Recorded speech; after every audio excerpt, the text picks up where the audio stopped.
ไร่ภูฟ้าใสค่ะแอดภูเรือพ่อกับลูกนะคะกำลังเก็บลูกสตรอเบอรี่กินกันค่ะเจ้าของไร่ใจดีมากเลยค่ะให้กินสตรอเบอรี่ได้เลยค่ะเด็ดกินได้เลยค่ะเจ้าของไร่น่ารักมากอันนี้ก็คือจุดที่เขาทำไว้ให้เราถ่ายรูปนะคะ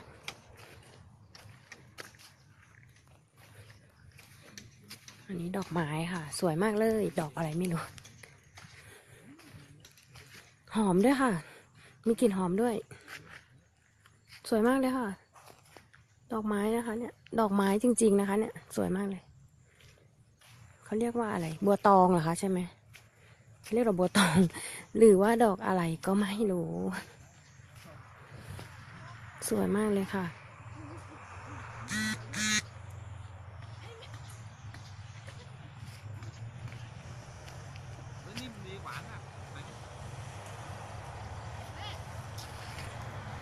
สวยค่ะหวาน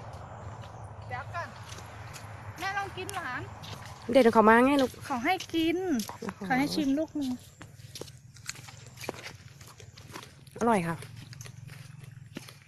อร่อยเนอะพ่อถามพี่เขาสิว่านี่ดอกอะไร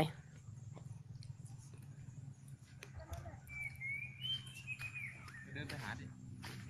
ไปสัมภาษณ์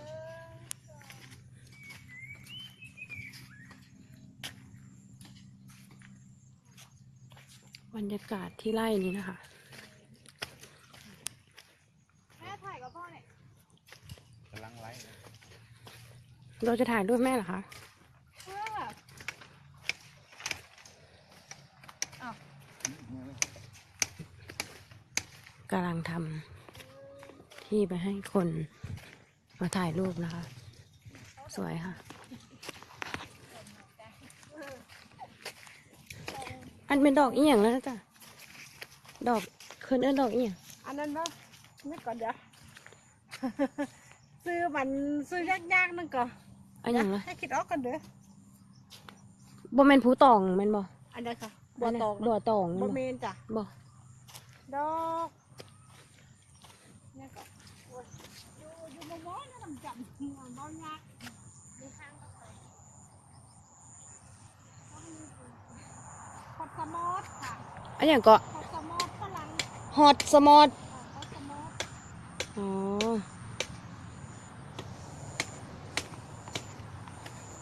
ภูเรือก่อรักแล้วรักเลย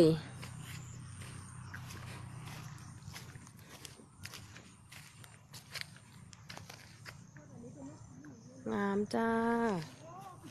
ทุ่งดอกไม้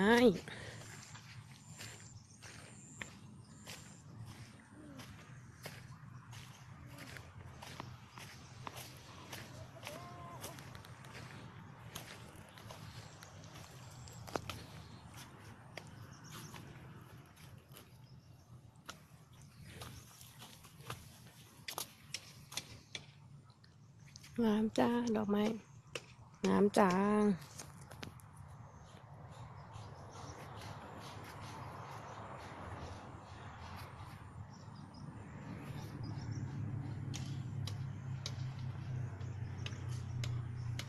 บรรยากาศตอนเย็นนะคะพระอาทิตย์กำลังจะรับฟ้า